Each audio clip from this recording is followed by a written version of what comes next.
ပထမဆုံးအနေနဲ့ဖောင်တူးရဲကိုသွားပါမယ်ဖောင်တူးရဲမှာဘာတွေ create လုပ်မလဲဆိုတဲ့အခါကျတော့ label ချိန်တဲ့နာမည်နဲ့တက်ပါ test supplier ပါ test supplier ပါဝင်အင်ဝါဖောင်းနဲ့ထားပါမယ်အဲ့ဒါပြီးရင် test label ကချိန်တဲ့နာမည်နဲ့တက်ပါမယ်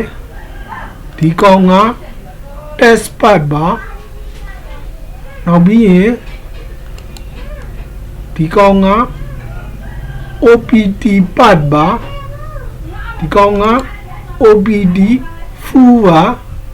OPT full မှာ value ကိုတော့ကြည့်အောင်ပါ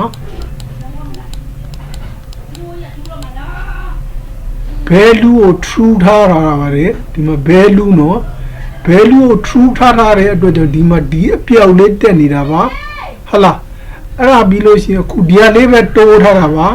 အဲ့ဒါတိုးပြီးတော့ coding ကိုကြည့်ပါမယ် coding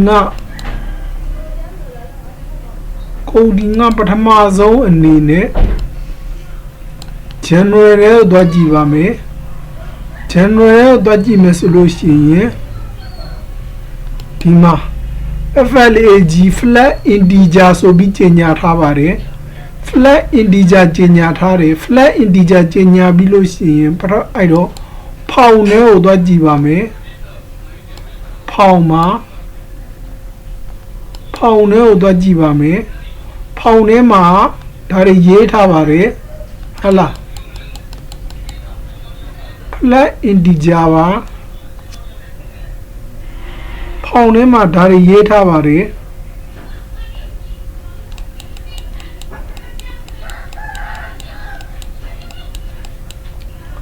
ဒါရေးထားပါတယ်ဖောင်ထဲမှာဟုတ်လားဖောင် activate ထဲမှာအဲ့ဒါရေးထားတယ်အဲ့ဒါပြီးရင်ဖောင်လုံထဲကိုသွားကြည့်ပါမယ်ဖောင်လုံရှိမရှိကြည့်အောင်ပါဖောင်လုံကရေးမထားဘူးဟုတ်လားဖောင်လုံရေးမထားဘူးအဲ့ဒါပြီးရင်ဘာကြည့်မလဲဆိုတဲ့အခါကျတော့ test supplier ကိုသွားကြည့်ပါမယ် test supplier မှာ chain ထဲမှာဒါရေးထားပါတယ် go focus ထဲမှာဒါရေးထားတယ် key app ထဲမှာဒါရေးထားတယ်ဟုတ်လား key app ထဲမှာဒါရေး test supplier key app ထဲမှာဒါရေးထားတယ်အဲ့ဒါပြီးလို့ရှိရင် test supplier ပြီးလို့ရှိရင်ဘယ်ကြည့်မလဲဆိုရင် test part ကိုသွားကြည့်အောင် test part မှာရေးထားတာမရှိဘူးဟုတ်လားအဲ့ဒါပြီးဘယ်သွားကြည့်မလဲဆိုတဲ့အခါကျတော့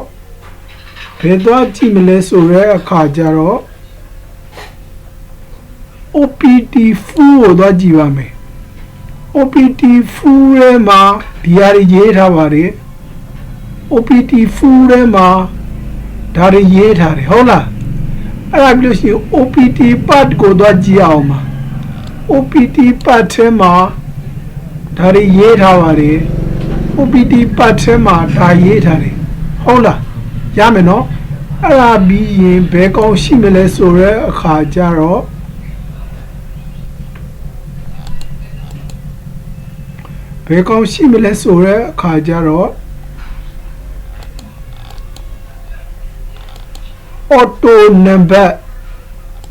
auto number ကိုသွားကြည့်ပါမယ် auto number ပါ auto number ကဘာလဲဆိုတဲ့အခါကျတော့ auto number ပါ auto number ရဲ့ go focus ထဲမှာဒါရေးထားတယ်အဲ့ဒါပြီးလို့ရှိရင် auto number ရဲ့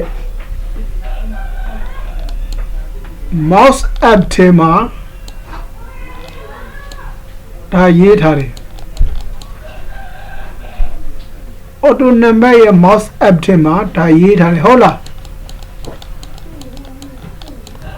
auto number ရဲ့ mouse app ထဲမှာဒါရေးထားတယ်အဲ့ဆိုရင်နောက်တစ်ခုကဘာကြည့်မလဲဆိုတော့အခါကျတော့ test pad ကိုသွားကြည့်အောင်ပါ test pad ကအောက်မှာပါ test pad ကအောက်မှာအဲ့ဒါပြီးရင် key app နဲ့သွားပါမယ် if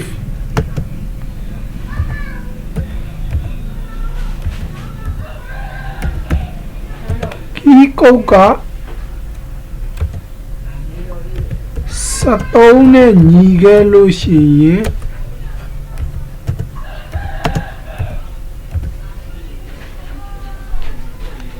and if ပါအဲ့ဒါပြီးရင်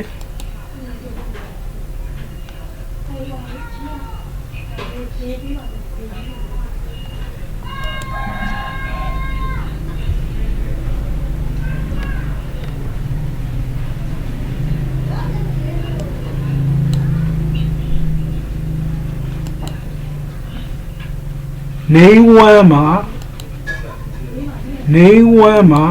ဒီမှာ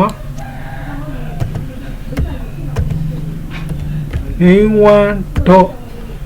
.scp set focus ပါအဲ့တော့ run ကြည့်အောင်ပါတင်းနှစ်3လို့ပြောလိုက်ပါပြီ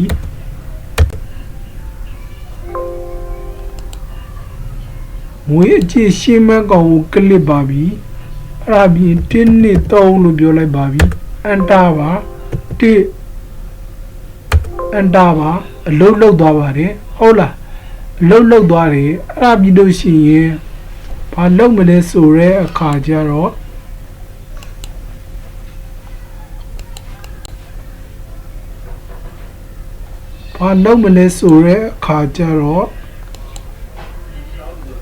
ဘိုင်းနဲ့ကိုသွားကြည့်ပါမယ်ဘိုင်းနဲ့မှာ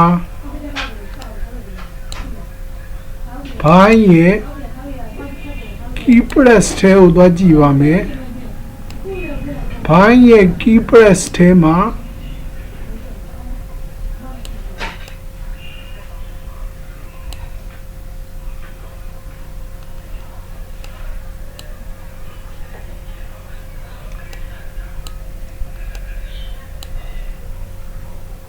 ဘိုင်းရဲ့ key press ထဲမှာ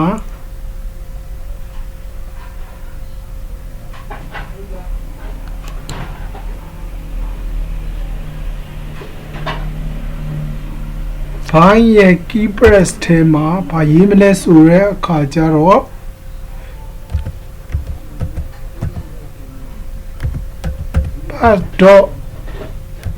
.test က equal double ကုတ်ပါနေဝမ်းအစားဘာဖြစ်မလဲဆိုရဲအခါကျတော့နေဝမ်းအစားဘာရေးမလဲဆိုရဲအခါကျတော့ THDSUPPLIER supplier dot set focus လို့ပြောလိုက်ပါပြီ supplier dot set focus လို့ပြောလိုက်ပါပြီ